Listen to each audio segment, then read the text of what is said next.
All right, in this video, we're going to start in Revelation 21, and this is where things start to turn in a positive direction. Well, I guess the destruction of God's enemies is a positive thing, but it's like, here's the bad, gone. Now let's talk about the good. This is going to be a picture of heaven for 3 visions in a row, so that's kind of fun.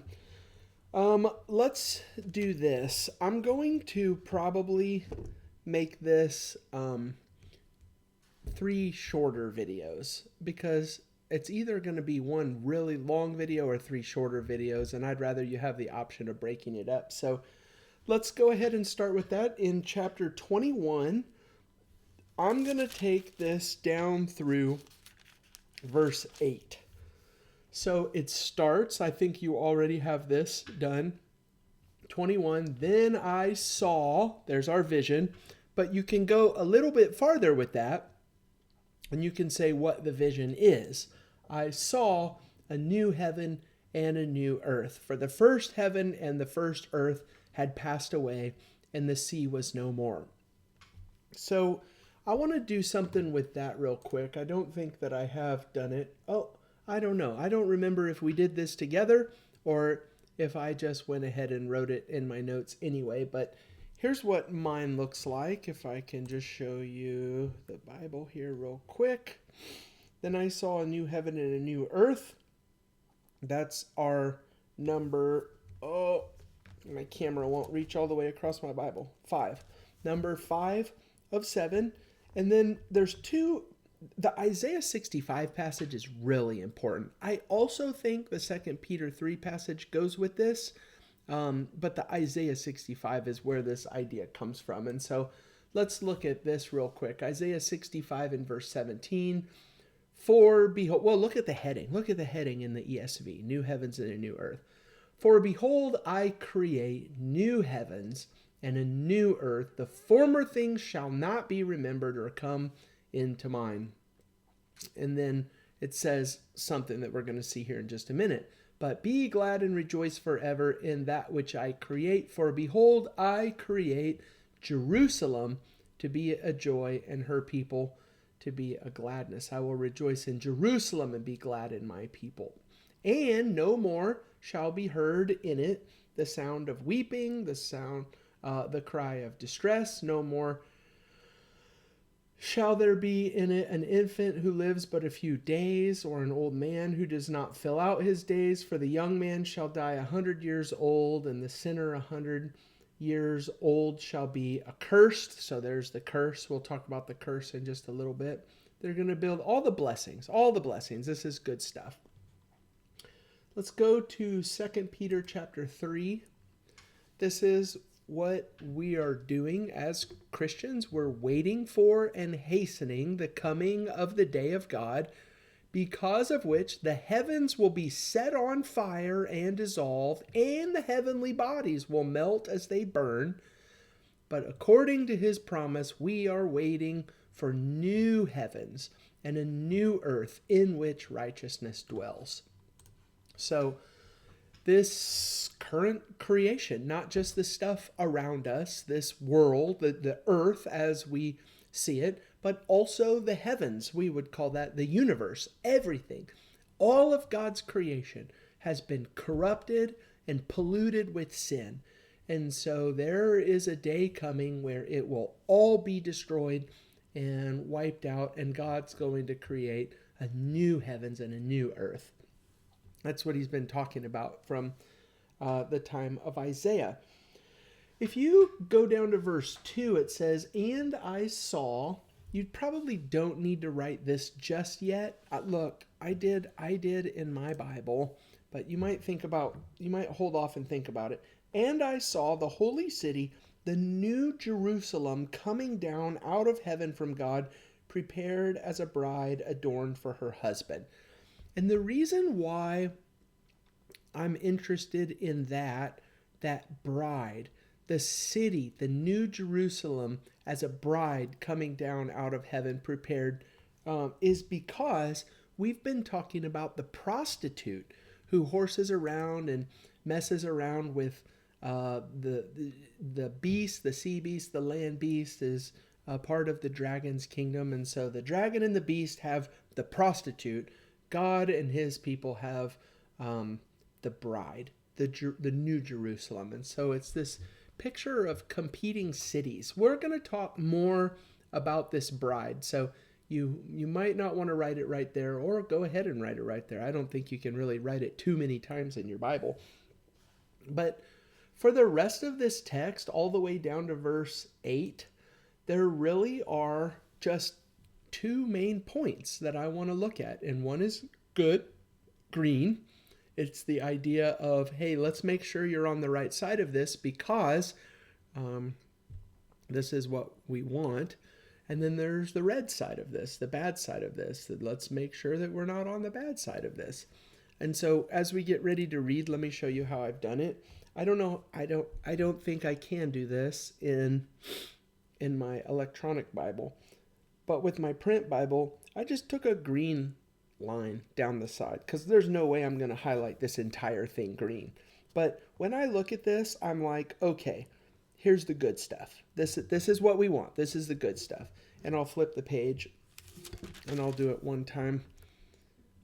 Let's get the camera straightened out here. There we go. Oh, you know what? I did the last video and I didn't brighten it up for you. Anyway, the good stuff. The good stuff goes all the way down to verse 7. And then I did this in at verse 7 in green, because that's kind of like the overall, the one who conquers will have this heritage. And that is like this. The one who conquers will have this, all of this. That's what we want. But then there's only one verse. I didn't want to do a red line down the side, so I just went ahead and summarized it. As for these people, here it is again. Their portion will be in the lake that burns with fire and sulfur, which is the second death. So that's really it for this video. Let's go ahead and read that together. Let's start at the beginning. Then I saw a new heaven and a new earth, for the first heaven and the first earth had passed away, and the sea was no more. Oh, I should probably talk about that. The sea.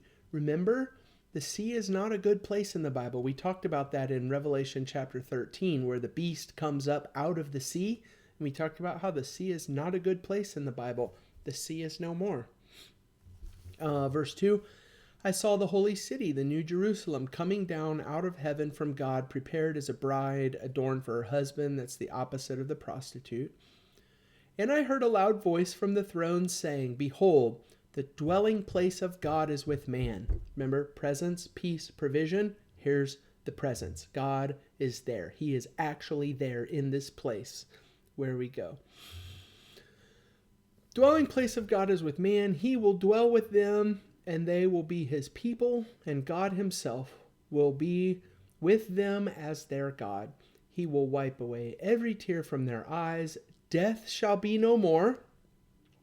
We talked about that. Neither shall there be mourning, nor crying, nor pain any more. The former things have passed away. And he who was seated on the throne said, Behold, I am making all things new. Also, he said, Write this down, for these words are trustworthy and true. And he said to me, It is done. I am the Alpha and the Omega, the beginning and the end. To the thirsty I will give from the springs of water of life without payment. The one who conquers will have this heritage. Let's write that. The one who conquers will have this heritage. Green. And I will be his God, and he will be my son. But as for the cowardly, the faithless, the detestable, as for murderers, the sexually immoral,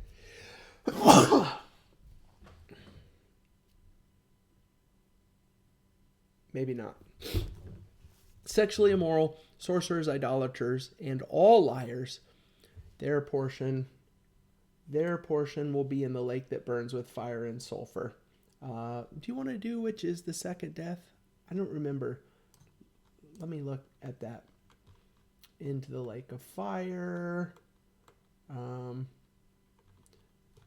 These were thrown into the lake of...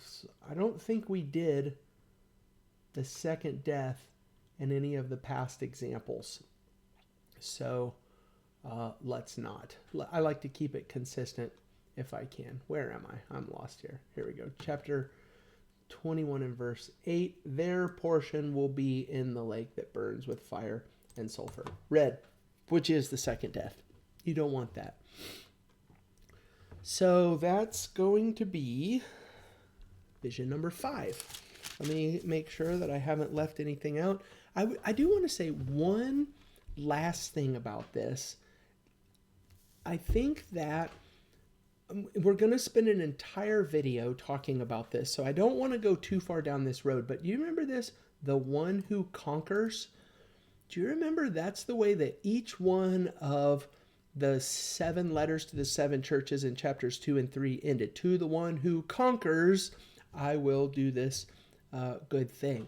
Here we are at the end, and it says the one who conquers will have this heritage. At some point, we're going to connect all of those promises in chapters 2 and 3 with their fulfillment in chapters 21 and 22. And we'll cross-reference those and write all of those down. So just be thinking about that. But this is the thing that I always think about and why it's so important in the context of Revelation to understand this. In verse 8, it says, as for, and listen to who are described as going to hell. All right, the cowardly, the faithless, the detestable, and then it says murderers, sexually immoral, sorcerers, idolaters, all liars.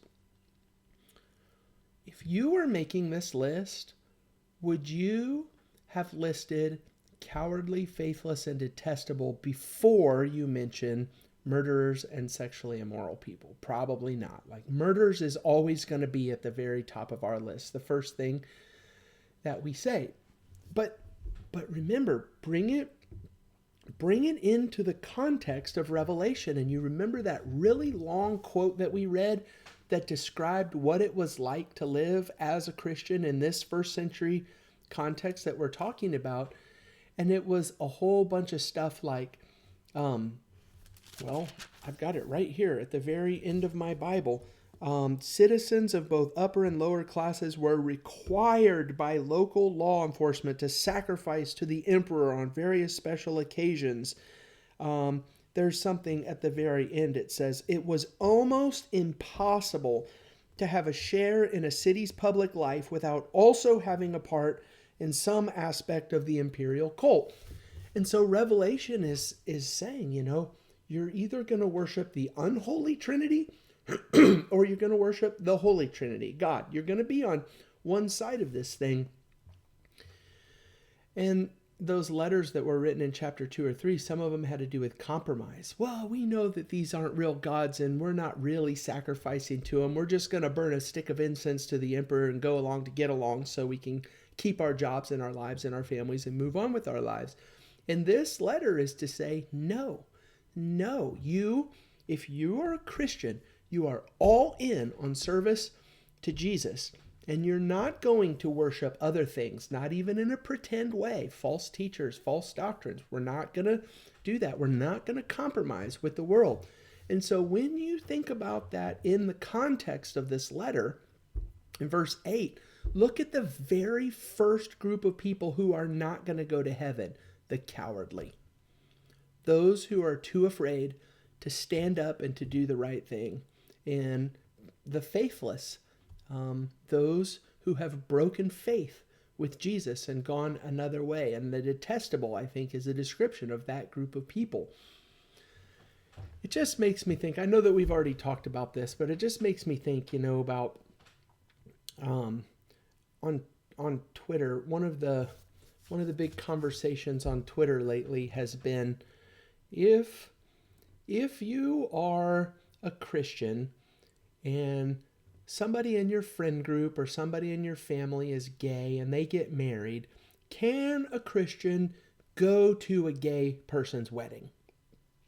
And, the pros and the cons. So the pros is like, well, we're going to keep these people in our lives. We're going to be a good influence on them. We're going to hopefully teach them the gospel, share the truth with them at some point. Versus the con is, No, I'm not going to participate in this sinful thing. I'm not going to put my stamp of approval on it. I'm not going to be present at it. And everybody on Twitter, they're arguing about this. Should a Christian go to a gay person's wedding? And then you stop and you read the book of Revelation in its context and you think Jesus said, no, do not burn a stick of incense to the emperor. Don't participate in any way. And if you are too cowardly and faithless to stand up and entirely do the right thing, you're not going to heaven. You're going to the lake that burns with fire and sulfur, the second death. So in that context, the should a Christian go to a gay person's wedding seems pretty ridiculous. Just in case you don't understand what I'm saying, of course you should not go to a gay person's wedding. All right, so I'm going to start in the next video. We're going to look at vision number 6 of 7. And I think this one bores a lot of people, but I love it. So I'll see you in the next video.